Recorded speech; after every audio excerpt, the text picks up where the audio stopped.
Welcome out to another one of our Athlete of the Week interviews. This time we got a pair of athletes joining us. Back-to-back weeks I've had co-athletes of the week, and this is kind of cool. So, esports taking the scene this time. Rainbow Six Siege ends up winning their first national championship in school history, and we've got Justin Cherubin as well as Chet Hall joining us. And guys, first of all, congratulations on the national championship. Thank you. Chet, I kind of asked you a little bit before, but has it started sinking in that, man, we're champs? Not till a couple days later. I mean, even now, I still can't believe it. It's awesome, you know. And having a team to celebrate with even is the better part of it all. I mean, I'm enjoying it. It's great. How about for you, Justin? I mean, I know obviously 5-hour matches can take it out of you, but when did it kind of officially hit you that, like, man, I'm the top of the the rank? I think after like the very next day, after I slept on it and I woke up, I was like, that was super cool.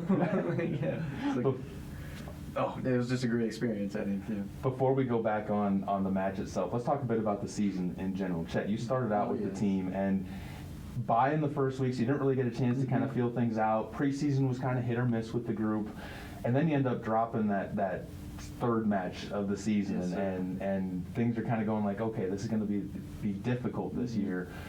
What changed when Justin got onto the team, though? Because when he joined the team and Diego kind of went to that reserve, things kind of started meshing for you guys. For sure, a lot. I mean, he joined in at the time when we were all really starting to getting to know each other, and he just landed perfectly.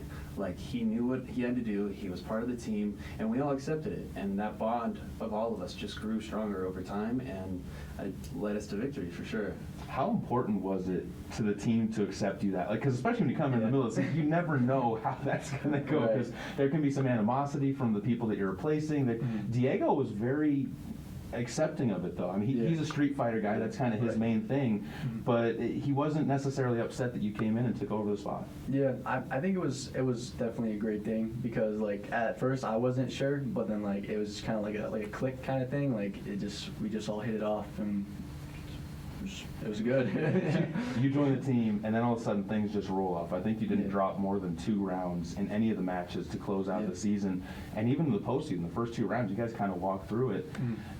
When did you guys start suddenly seeing the change from, okay, we're going to be a playoff team, to, man, we could win this whole thing? That was actually pretty early on. I mean, when we first had him join in and we had our first match together, I mean, we all clicked, and having that, we just started stomping. Pretty much, we were stomping. Like it felt pretty easy, and then we're sitting there like, Marshalltown, sorry, you're gonna have it coming. You guys took on the Army team in a scrimmage towards the end of the season too. Other than just being cool that you're playing a first-person shooter against the guys that do it in real life, what did that match kind of prove to you guys? Because I know you didn't win the match, but you guys were able to win a couple of rounds, and you were able to be competitive in it. Yeah, so I think it definitely helped us, like, just because they were like on that next level. I think it helped us see like how better players play, and I think it made us change our strategy up, and I think that's how we took the win. It for sure humbled us. It humbled us. Did you guys need that it's weird to say that, but did you guys kind of need that kind of, okay, we can still continue to improve, especially going to the postseason? Yeah, for sure. Yeah. Talk a little bit about the postseason now, because when you get there, you're the number 2 seed, the 1 loss to Marshalltown. You guys were sneaking kind of into the postseason on Marshalltown, though, because they'd never played the team. Well, they had and they hadn't played the team with you on it. But when you talk about the kind of push there, was it always circled that Marshalltown's the team that we want to play against by the end of this thing? Yeah. Oh yeah, sure. Especially in the beginning when we played them in the off season, and they kind of wiped the floor with us, you know. And I wasn't even there for that match, but that was kind of like the main target, the only one that we've lost to, and we kind of got to step up our game for sure. When you wrap into the actual match with Marshalltown, get into it, first round you win 7-5, competitive, but you guys were able to kind of roll through it. But then that second match, that's the one where I think the storyline really picks up for this national championship. Down 6-1, you didn't take a timeout, you didn't really it was just kind of trying to fight your way through it as a group. But what's going through your guys' individual heads when you're down 6-1? I started screaming and I said, never back down, never what? Yeah. We can't give up. We got to keep going. Yeah, I think after we were down that much, I think we all kind of started talking more, and I think our communication went up, and I think that's how we came back, to be honest. When did you never count yourself out of a match, especially in Rainbow Six, Correct. but you also aren't necessarily going like, okay, we're going to come all the way back and win this one, I'm sure. Like Right. when did you start suddenly feeling like, okay, this is actually going to happen? Was it like 6-4 when it was 6-5 when you actually tied it at 6-6? Because winning 7 of the last 8 games is something you just don't see when you lose the first 6 of the first 7. Yeah, so I think it was definitely when we won that last round to take us to overtime, because like we all just started getting so hyped. It was just like, yeah, like we're back. So yeah, it was like a second chance pretty much. Sure. You felt the energy in the room kind of boosting up at that moment too. Was that, did that help when you have parents, when you have some supporters inside of the room that you know are kind of building up that energy and that hype with you and are just as on the edge of their seats as you guys are? Yeah, for sure. Yeah, even having your own teammates that do it for you. Like sometimes we get hard on ourselves, like, oh my goodness, I shouldn't have done this, I messed up here. And having that reassurance, you know, your teammates saying, hey dude, it's okay, we got it. This is us, we got it. You go into the third game, end up having a little bit of a fall off. Part of that, I think, can be attributed, though, to that kind of emotional rush from game number 2. But final match ends up going into overtime again. You end up winning at 8-6. You cleaned it up a little bit quicker than the 8-7. But how did you keep the nerves down, I guess, going into that fourth one? Because you're right on the cusp of it. It's been a long night. Trying to stay, even Coach was saying, I'm not sure if we had the energy to kind of muscle through it if this game goes to 6 hours or so. But how do you keep yourselves focused during a marathon like that, especially when you've been grinding during the day to get ready for it? I think a lot of it had to do with just the overall team morale. Like, and we were just like, come on, we're so close. Like, let's finish it here.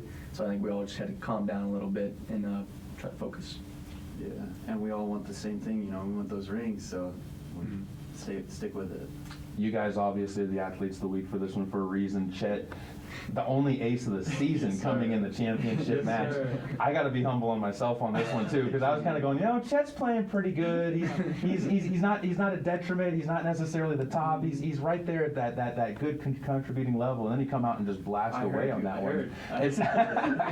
What does that mean to you though when you make late in the match too? You make that kind of contribution, because that was right around when you guys started that 3 straight to close out that final match. Yeah, it was pretty close. I mean, just thinking about it now, like I got lucky for sure. if any one of my other teammates were in that position, they would have gotten the same thing for sure. And, you know, I was there. I took the right moment at the right time, and I'm just happy I did it for the team. Closed that round for us for sure. All season long, you've been kind of in that double-digit category almost every single game, and you kept that up through the postseason too. You were Mr. Steady. It was like 10 kills in the first one. You ended up with like 12 in the second one, 14 or so in the third. What does it mean to you to be that person that people can rely on? You and Kiara kind of all season long were that. This is the rock that we can kind of look to be somebody we can count on. Yeah, so I think it's a pretty good feeling, to be honest. I like being someone able to just like they know they can get the job done. So I think it's just I think it's pretty important. You guys obviously got that one, but there was another name that I almost threw into this one, Leandro. Huge in the finals, and it's not that they didn't necessarily have strong seasons going into that, but they also had double-digit kills. Is that something that pushed this team over the top during that one and got you guys and really helped power you guys to that win? Yeah, I think so. Sure. Lucent is a phenomenal player. And something when they find their spot and where they need to be, and they're ready, they're unstoppable. I love Lucent. So like in that comeback game, that's who I started talking to more when we were down that low, and Lucent would start talking to me like, hey, can you do this for me? Can you do that for me? And I was like, yeah, man. And we just started communicating and just tearing stuff up. So we'll wrap it up with this, guys. You guys obviously are going to have the target on your back now if you come back to Tier 2, but even if you go up to Tier 1, did you guys kind of make a statement on taking on the team that had dropped from Tier 1 to Tier 2, thinking they were going to be able to just cruise? Are you excited the fact that, man, El Trip officially climbed over the top and now you are one of those teams people are talking about? For sure. I mean, that's kind of the whole point, you know, Marshalltown dropping down. We said this is really our only challenge and our only focus, so we got to play better. Yeah. Make a statement. You know? They thought they'd have like an easy cruise to the rings in Tier 2, but we just showed them that's not how it's going to be. So. You guys also, and we always got to talk about this with it's student athlete, obviously. How's classes been going for you guys? Because I know when you go, the postseason for esports is a really tough time because not only that, you're dealing with the week before finals week as far as getting ready. How did you guys balance classwork as well as getting ready for that, especially when you got 3 matches? It's usually 1 match a week, and then you have 3 matches within the course of 9 days to try and go through that postseason run. I think it was difficult. But you just end up like, you just spend more time, try to like balance it out. So like in the mornings, I would do some schoolwork, and then at night it's when I would try to focus on Siege and stuff like that. So. For sure, it's just prioritization. You know, I had to focus on what needs to be done now, and then warm up later or get ready for the game on the same day. You know, and that's why I was there so early, getting the practice in, and then the 5-hour game. Do you guys want another 5-hour game like that, or is that something you don't necessarily want to have? Hopefully, we clean them up faster. That's Well, congratulations for real to you guys. I'm looking forward to this team coming back in the next semester because I think a full 7-week season with this team together is only going to push you guys even further along and kind of what you can do. And moving up to Tier 1, you might be a little bit of the underdogs going into that because we all know the skill level of that Tier 1 with some of those teams having legit pros that are on those rosters. But do you want that challenge? I guess, is that something that you guys are saying, hey, this is our chance to kind of put our name as we could become pros in the future? I think yeah. I think yeah. I think that would be a great challenge and something fun to do.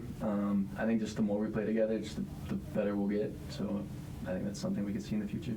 Looking forward to seeing what these guys can do. Athletes of the Week from the LCCC Esports team, Justin Cherubin, as well as Chet Hall. Sure. Thanks so much, guys, for taking some time to talk. Of course, Yeah, thank you. Thank you.